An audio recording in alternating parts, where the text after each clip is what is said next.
पुढील कार्यक्रम प्रसारित करणारे आहेत जॉयस्मेर मिनिस्ट्रीचे मित्र आणि भागीदार.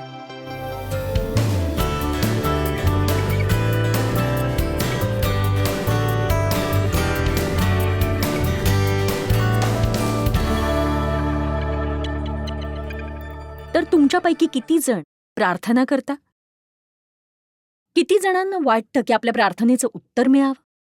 ठीक आहे, तुम्ही प्रार्थना करत नसतानाच्या तुमच्या शब्दांविषयी मी आज तुमच्याशी बोलणार आहे. कळतंय ना मला काय म्हणायचंय ते? आपण प्रार्थना करत नसतानाचे शब्द आपल्या प्रार्थनेवर प्रभाव पाडतात. गेली काही वर्ष मी एक नेहमी छोटंसं विधान वापरते, प्रार्थना करा आणि बोला. तुमच्या मुलांसाठी प्रार्थना करून एखाद्या मैत्रिणीसोबत बाहेर जाऊन अशा गप्पा मारू नका की जर त्याला काही व्यसन लागलं तर, किंवा ड्रग्ज घेऊन तो जेलमध्ये गेला तर भीती वाटतेय मला अशी. प्रार्थना करा आणि बोला. प्रार्थना करा आणि बोला. यशाया अध्याय 58 वचन 9.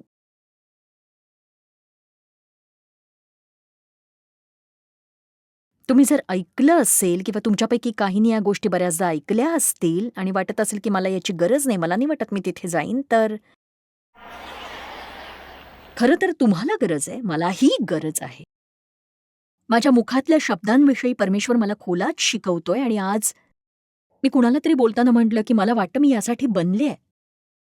माझा प्रवास फार दूरवरचा आहे, मी याबाबतीत अचूक नाही, पण बोलणारी प्रत्येक माणसंच अचूक असतात असं नाही. आणि काही शांत बसणारे लोक मोठ्याने बोलत नसले तरी मनातल्या मनात बोलत असतातच. आपला आपल्याशी असलेला संवाद सुद्धा आपण पारखून बघायला हवा. आमेन. आणि मला बदल हवाय, मला सुधारणा हवी आहे. माझ्या वयामुळे मी वेळ घालवता कामा नये. म्हणजे मला विजयी व्हायचं आहे. म्हणजे 20 वर्षांपूर्वी विजयी होण्यासाठी मला 5 वर्ष लागली, पण आता मला 5 दिवसात ते घडायला हवंय. मला उगाच गोल गोल गोल गोल फिरत राहायचं नाही. म्हणजे माझी इच्छा आहे की देवाने माझ्या शब्दांचं सामर्थ्य असं दाखवून द्यावं की परमेश्वरासाठी माझ्या मनी आदरयुक्त भय आणि भीतीपूर्ण आदर असेल की माझ्या शब्दांमुळे मला किंवा इतर कुणालाही इजा पोहोचता कामा नये. केवळ परमेश्वरच हे दाखवून देऊ शकतो. म्हणून तुम्हाला जर याची गरज नाही असं तुम्हाला वाटत असेल तर तुम्ही शांतपणे बसा. मी स्वतःला संदेश देईन, कारण मला याची गरज आहे. आमेन. यशाया अध्याय 58 वचन 9 हा आश्चर्यकारक अध्याय आहे ज्यात परमेश्वराच्या आवडत्या आणि नावडत्या गोष्टी सांगितल्या गेल्या आहेत. विशेषतः यात उत्तर मिळालेल्या प्रार्थनेविषयी आणि मुखातल्या शब्दांविषयी म्हटलंय, मग तू हाक मारशील आणि परमेश्वर ऐकेल. तुम्ही धावा कराल व तो म्हणेल मी येथेच आहे. वा, किती जणांना आवडेल? मला आवडेल. जर जर जर मनातल्या मनात म्हणा, जर तू आपल्यामधून जोखड लादण्याचे सोडून देशील, बोट दाखवण्याचे व दुष्ट गोष्टी बोलण्याचे टाकून देशील, जर तू आपल्यामधून जोखड लादण्याचे सोडून देशील. वा, बघा हे सोपं आहे. जेव्हा देव म्हणतो की तुझ्या प्रार्थनेचं उत्तर मिळावं असं तुला वाटतं, ते लवकर मिळावं असंही तुला वाटतंय का? मग त्या प्रार्थना अधिक प्रभावी करण्यासाठी काही गोष्टी आहेत. गेल्या नोव्हेंबर-डिसेंबरमध्ये मी ठरवलं की मी पूर्वीपेक्षा अधिक प्रार्थना करीन. म्हणजे असं नाही की सतत गुडघ्यावर बसून प्रार्थनाच करीन, म्हणजे मी योग्य त्याच गोष्टींसाठी पूर्वीपेक्षा अधिक प्रार्थना करीन आणि लक्ष देऊन प्रार्थना करीन, नजर ठेवून ताबडतोब करीन. सगळ्या प्रकारच्या प्रार्थना, उपकारस्तुती प्रार्थना, मध्यस्थीची प्रार्थना, आणि त्या प्रार्थनेचं उत्तर मिळावं असं मला वाटतं. एखाद्या निरुपयोगी आणि बिनफळाच्या गोष्टीसाठी मला वेळ वाया घालवायचा नाहीये. आणि मला विश्वास आहे माझ्यासाठी, आणि ते मी तुम्हाला सांगते की परमेश्वर मुखातल्या शब्दांबाबत मला अधिक शिकवतोय. कारण जर मी अधिक प्रार्थना करीन तर मला अधिक उत्तरं मिळतील आणि ती लवकर मिळतील, आणि मग परमेश्वर मला त्याची दुसरी बाजू दाखवेल. मला नाही वाटत की माझ्या जिभेमुळे खूप मोठी समस्या निर्माण होईल. बघा, आपली कुठलीही समस्या इतकी मोठी नसते की देव त्याचं काहीच करू शकणार नाही. आम्ही म्हणूनच आज आपण काही व्यावहारिक गोष्टींकडे लक्ष देऊया ज्या आपल्या जिभेच्या बाबतीत करायला हव्या आहेत. वाणीच्या बाबतीत काय करता कामा नये त्यावर आपण आधी बोलणार आहोत. सगळ्यात आधी याची जाणीव होण्यासाठी देवाने आपल्याला दाखवून द्यावं अशी विनंती करूया आपण. ही उत्तम सुरुवात आहे. परमेश्वरा, मी या गोष्टी करायला लागले की मला त्याची जाणीव करून दे आणि मी मग त्या गोष्टी करणं थांबवीन. देवाच्या मदतीशिवाय मी हे करू शकत नाही, पण निश्चितच तो आपल्याला जाणीव करून देतो, त्याची कृपा पुरवतो. हे थांबवण्यासाठी त्याच्या इच्छेची आपल्याला गरज आहे. सगळ्यात आधी म्हणजे पुटपुटणं बंद करा, कुरकुर करणं, चुका काढणं ही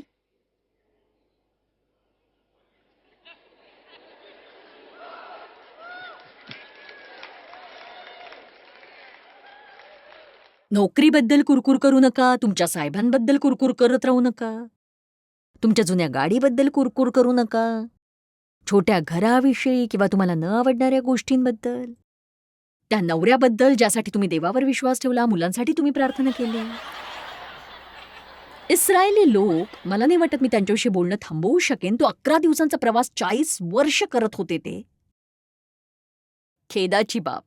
सतत कुरकुर करणं ते थांबवू शकले नाहीत कारण ते धन्यवाद देण्याऐवजी कुरकुर करत राहिले.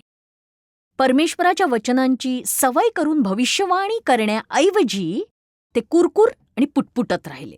ते मोशेबद्दल कुरकुर करत राहिले, परमेश्वराबद्दल कुरकुर करत राहिले, ते कुरकुर करत राहिले स्वर्गातून मिळालेल्या मान्नाबद्दल, ते कुरकुर करत राहिले. मला वाटतं त्यांनी त्या ढगाबद्दल आणि अग्नीच्या स्तंभाबद्दलही कुरकुर केली असेल, कारण ते सगळ्याबद्दलच कुरकुर करत असत सतत. आपण 3 वचनं पाहणार आहोत, म्हणजे तुम्हाला खात्री पटेल मी खरं सांगते. निर्गम अध्याय 15 वचन 24. तुमच्यापैकी किती जण कुरकुर करतात हे विचारू का मी? तुम्हाला एक सांगू का, कुरकुर करण्यात स्त्रिया पटाईत असतात. म्हणजे पुरुष कधीच कुरकुर करत नाही तसं नाही, पण बायकांमध्ये ते असतंच असतं. मला आठवतंय जेव्हा एक अधीन होणारी पत्नी होण्यासाठी परमेश्वर मला शिकवत होता, तेव्हा माझ्यासाठी ते कठीण होतं, कारण मी लहानाची मोठी होत होते तेव्हा माझं शोषण झालं होतं. त्यातून मी स्वतःला अनेक वचनं दिली होती की मी काय करायचं हे कुठल्याही पुरुषाने सांगितलेलं मला चालणार नाही. तुम्ही अशी स्वतःला दीर्घकाळासाठी वचनं देता आणि मग अधीन होण्यासाठी तुम्हाला जरा त्रासच होतो, जोवर तुम्हाला एक प्रकारचा साक्षात्कार होत नाही. मला आठवतं जेव्हा डेवचं आणि माझं एखाद्या विषयावर पटायचं नाही, मी सुरूच व्हायचे लगेच. मी जराही वेळ घालवायचे नाही आणि मी म्हणायचे, ठीक आहे, जाते मी, कारण नेहमी तुमचंच काय ते खरं असतं ना, तुम्ही म्हणाल तसंच व्हायला पाहिजे असतं ना, नेहमी तुम्ही म्हणाल तसंच. मला माहितीये तुम्ही नाही असं वागत, पण मी कशी वागत होते ते मी तुम्हाला सांगते. तुमचा बॉस तुम्हाला काहीतरी सांगतो, तुम्ही चेहऱ्यावर हसू ठेवून त्याला हो म्हणता आणि मनात म्हणता, हा नेहमी अशीच माझ्यावर कामाला लादत असतो. आणि मग हे पुटपुटणं जेवणाच्या टेबलपासून चकाट्या पिटण्यापर्यंत जाऊन पोहोचतं. आणि मग आपण नको त्या चक्रव्यूहात अडकतोय हे कधी आपल्या लक्षातच येत नाही. मला माझा संदेश आवडतोय, तुमचं माहित नाही, मला तर आवडतोय बाबा.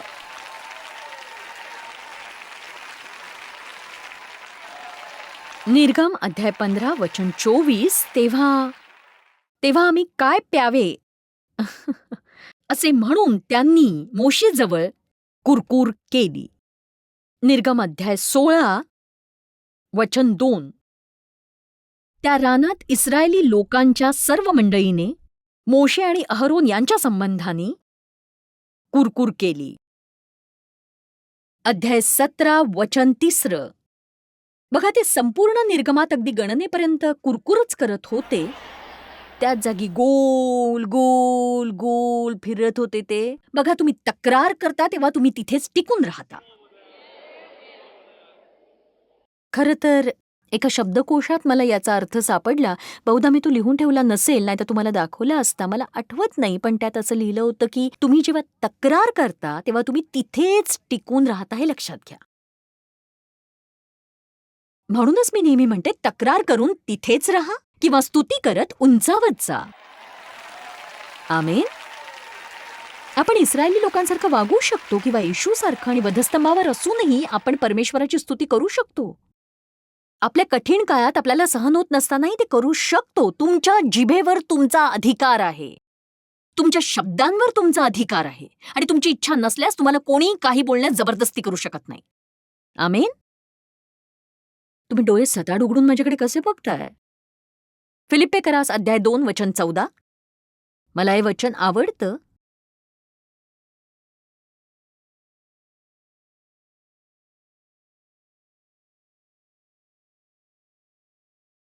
हे मजेशीर आहे. जेव्हा मी सांगते लोकांना फिलिप्पे करास अध्याय 2 वचन 14 काढा आणि ते वाचा, मनातल्या मनात वाचा, आणि मला जास्त थांबावं लागत नाही.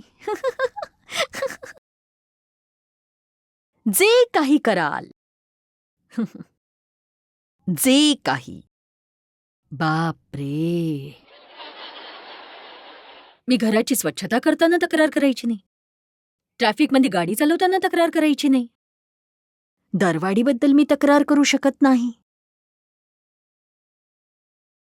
सरकारविषयी मी तक्रार करू शकत नाही.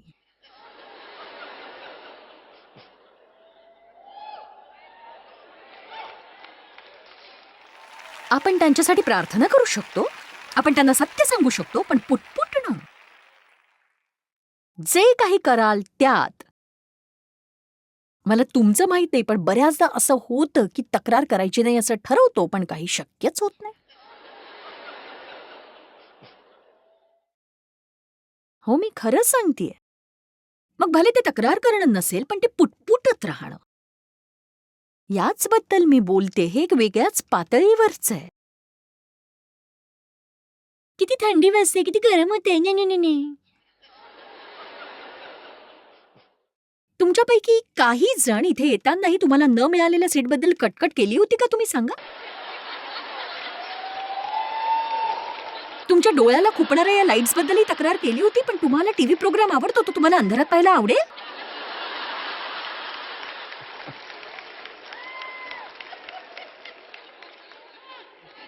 आपण कसे आहोत माहितीये का? आपण आरामाचे व्यसनी झालो. बऱ्याचशा युरोपियन देशांमध्ये आरामाचे व्यसनी झालेले लोक मला दिसतात. तुम्ही भारतात जाऊन पहा, लोक मैलोनमैल चालत येतात. यात अतिशयोक्ती नाहीये. मैलोनमैल सभेत सहभागी होण्यासाठी, आणि ते उघड्यावर बसतात. कसे बसतात ते माहीत नाही, काय करतात माहीत नाही, पण ते बाथरूमलाही जात नाहीत सभा संपेपर्यंत. त्यावेळी मी त्यांना म्हणते, तुमचं मूत्राशय अजब आहे, मला माहित नाही, पण मला ब्रेक द्या.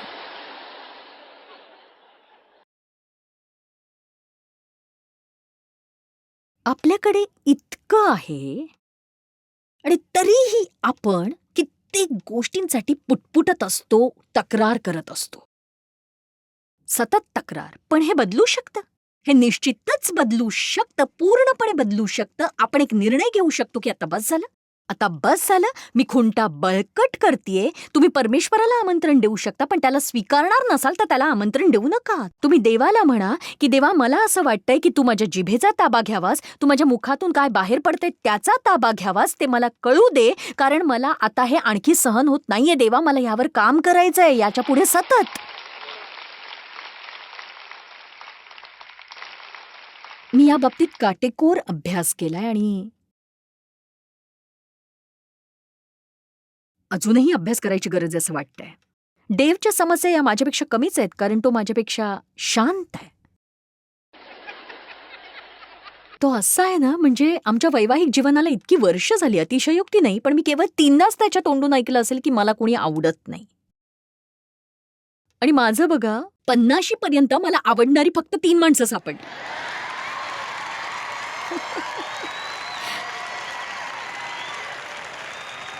विरुद्ध गुण असलेलेच आकर्षित होतात. पण एक सांगू, बऱ्याच जणांना असं वाटतं की ती मी होते म्हणून मला जमलं, पण तसं नाहीये. तुम्हालाही जमेल ते. तुम्हाला एक परफेक्ट बायबल शिक्षक लाभला नाही म्हणून तुम्हाला बरं वाटत असेल, कारण मी तशी नाहीच आहे. फिलिप्पे करास अध्याय 2 वचन 14, जे काही कराल ते परमेश्वराविरुद्ध कुरकुर आणि वादविवाद न करता करा. त्यानेच माझं लक्ष वेधलं. परमेश्वराविरुद्ध. मी देवाविरुद्ध तक्रार करत नाही, पण आपण एकीकडे म्हणतो, देवा, तुझं सगळ्यावर नियंत्रण आहे, मला माहिती आहे, पण मला हे निश्चितच आवडत नाही. देवा, तुला सत्सद विवेक बुद्धी आहे, तुला सगळं माहिती आहे, तू सगळं बरोबर करतोस, पण मला हे आवडत नाही. आपण ना दुतोंडीपणे बोलत असतो. जर आपल्याला खरंच वाटतं ना की परमेश्वराचं सगळ्यावर नियंत्रण आहे, आपल्या आयुष्यासाठी त्याची उत्तम अशी योजना आहे, आणि आपण विश्वास ठेवला की देवावर विश्वासणाऱ्यांकरता सगळ्या गोष्टी चांगल्याच घडतात. किती जणांना वाटतं आपण आनंदाने टाळ्या वाजवत चर्चमध्ये ओरडू शकतो. आजची उपासना आनंदी आहे ना, यामुळे कोणीही आनंदी होऊ शकेल. बघा, संदेशाने तुमचा फायदा होतोय. तुम्हाला संदेश आवडतो पण आहे, पण तुम्हाला एक सांगू का, तुम्हाला घरी परतायचंय. तुमच्यासोबत बँड घरी येणार नाहीये. तुमच्यासोबत मी घरी येणार नाहीये. हां, पण आभारी आहे की सोमवारी सकाळी मी एका नव्या हलक्या-फुलक्या विषयावर तुमच्याशी बोलायला. थोडं आणखी सांगायचं झालं तर, तुमच्यापैकी पुष्कळांना कळतंय मला काय म्हणायचंय. आपल्या सगळ्यांची परिस्थिती सारखी आहे, पण ते एकत्र घडून यायला हवं हे लक्षात घ्या तुम्ही. येशूकरता ते घडून आलं जेव्हा त्याचे शिष्य त्या बागेत झोपले होते. येशूसाठी ते घडून आलं जेव्हा सैतानाने 40 दिवस येशूची परीक्षा घेतली. 40 दिवस सैतान त्याला काही बोलला आणि येशूने त्याला उत्तर दिले. सैतान त्याला काही बोलला आणि येशूने त्याला उत्तर दिले. हे शिकायला हवं आपण आयुष्यात. तुम्ही त्याला तुमच्याशी वाटेल ते बोलू देऊ नका आणि निराश होऊ नका. मला निराश वाटते. सैतान म्हणाला मी नैराश्यात आहे. सैतान म्हणतोय माझी मुलं अडचणीत सापडतील, माझी मुलं अडचणीत सापडतील. आपण कोणाचे प्रवक्ता बनायचं हे शिकायला हवं. आपण प्रवक्ता बनणार आहोत देवाचे की बनणार आहोत सैतानाचे? म्हणून आपण बंद करायला हवं हे पुटपुटणं, कुरकुर करणं, चुका काढणं, तक्रार करणं. पुढचं पाऊल म्हणजे कुचाळक्या करणं, न्याय करणं, टीका करणं, लोकांची गुपितं सांगणं. वा, आपण लोकांच्या चुका कशा झाकाव्यात हे शिकायला हवं. त्या उघड्या करू नयेत. तुला माहितीये त्या दिवशी तिने काय केलं हो? तुझा विश्वास नाही बसणार. त्या दिवशी मी कुणाला पाहिलं, कुणाबरोबर, अमक्याला तमक्यासोबत, तमकीला अमक्यासोबत, वगैरे वगैरे. आपल्याला या गोष्टीतून काय मिळतं कुणास ठाऊक. ही अतिशय दैहिक गोष्ट आहे. दैहिक.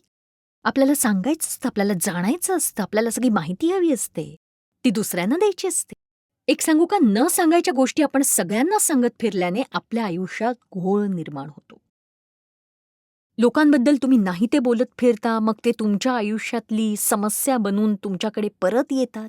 तुम्ही अडचणीत येता. तुम्ही कधी कुणाचं गुपित इतरांना सांगितलंय का आणि त्याच व्यक्तीद्वारे तुम्ही पकडले गेलात का?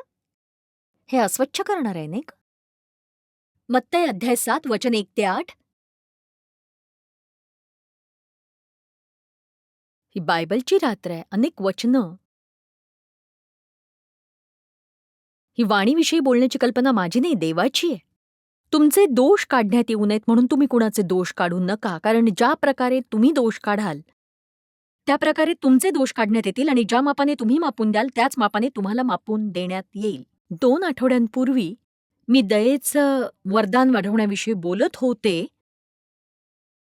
कारण ज्या प्रकारे तुम्ही दोष काढाल त्या प्रकारेच तुमचे दोष काढण्यात येतील आणि ज्या मापाने तुम्ही मापून द्याल त्याच मापाने तुम्हाला मापून देण्यात येईल. प्रत्येक 4-5 शब्दांचा समूह एक संदेश आहे. न्याय करू नका. तुम्ही इतरांचा जसा न्याय कराल, ज्या मापाने तुम्ही दया कराल त्याच मापाने तुम्हास दया परत मिळेल. तू आपल्या डोळ्यातले मुसळ ध्यानात न आणता आपल्या भावाच्या डोळ्यातले कुसळ का पाहतोस? तू आपल्या डोळ्यातले मुसळ ध्यानात न आणता आपल्या भावाच्या डोळ्यातले कुसळ का पाहतोस? तुझ्या भावाच्या डोळ्यातल्या दातकोरणीकडे तुझं लक्ष आहे, पण स्वतःच्या डोळ्यात मात्र एक टेलिफोनचा खांब आहे.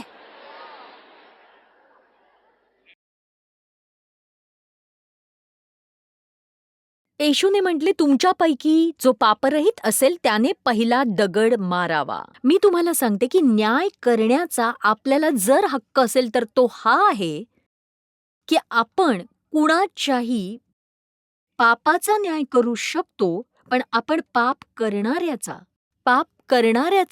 न्याय करता कामा नये. यात फरक आहे. पण मी असं करणार नाही. ठीक आहे, मी बघतेच आहे. मी तुमच्या जागी असेन तर मी दक्षता बाळगेन. मला कित्येक शब्द गिळावे सुद्धा लागतील. मी काय बोलते ते किती जणांना कळतंय? मी सगळ्याच गोष्टी परमेश्वराच्या पद्धतीने करण्याविषयी बोलत नाही. मी पापाकडे आणि चुकीच्या वागणुकीकडे दुर्लक्ष करा असं म्हणत नाहीये. मी असं म्हणतेय की ही लोकांच्या प्रती द्वेषपूर्ण प्रवृत्ती आहे.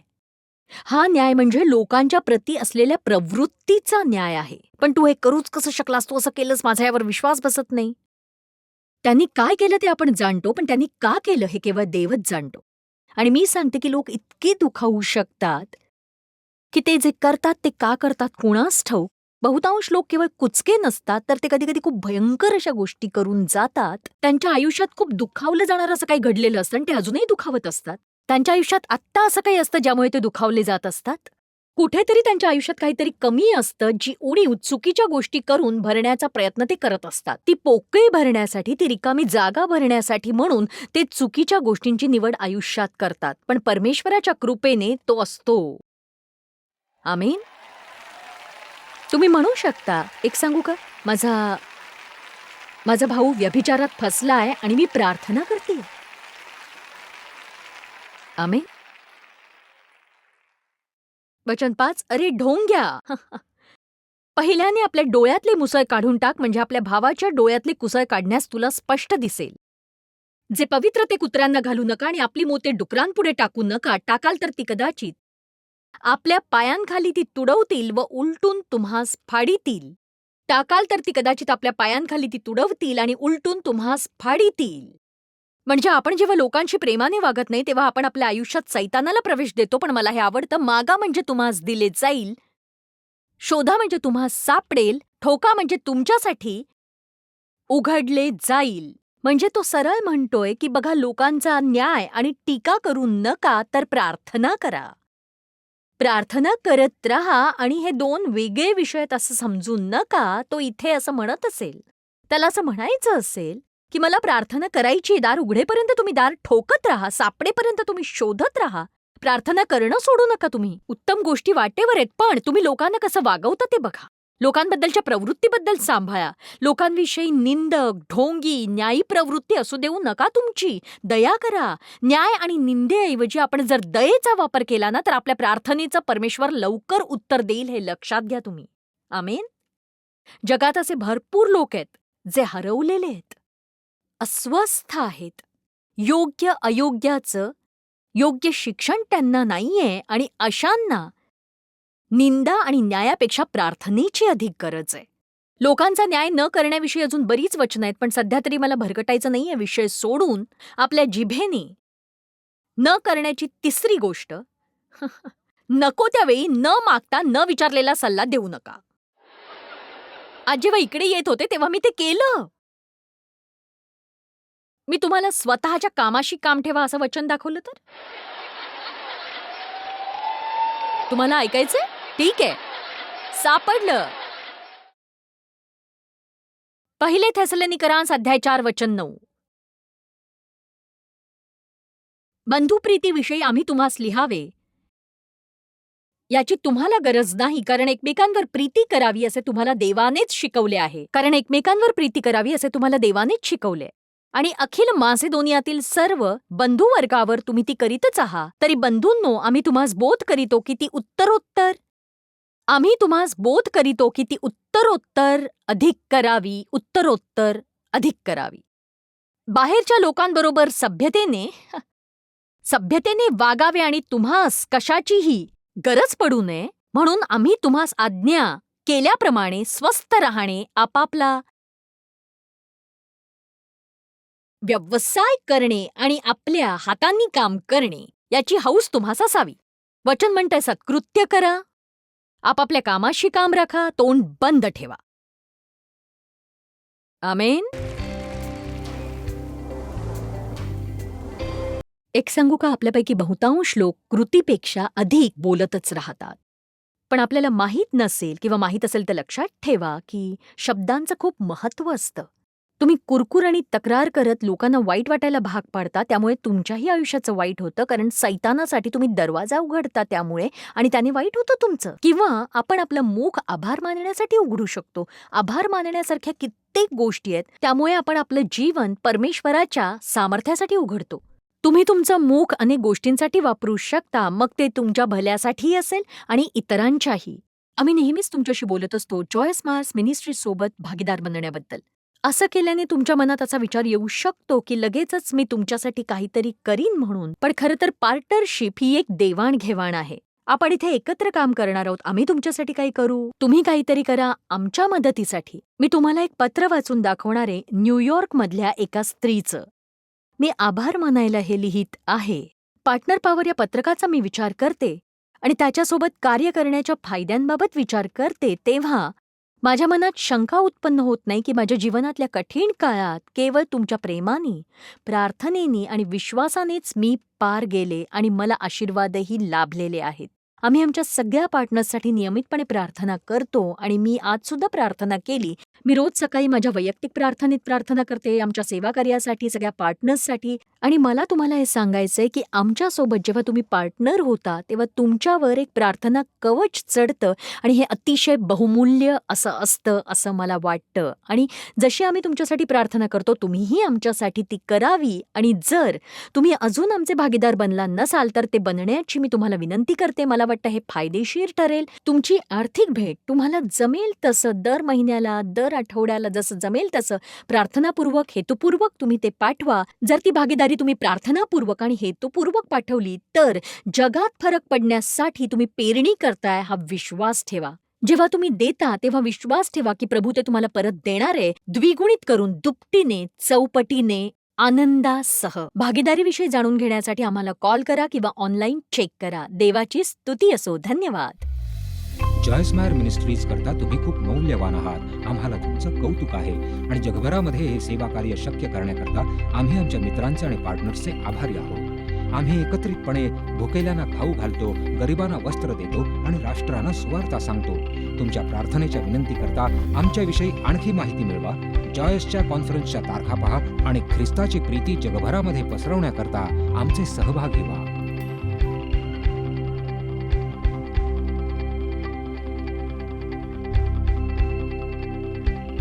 याचा सर्व खर्च जॉयस्मॅर मिनिस्ट्रीचे मित्र आणि भागीदार करत आहेत.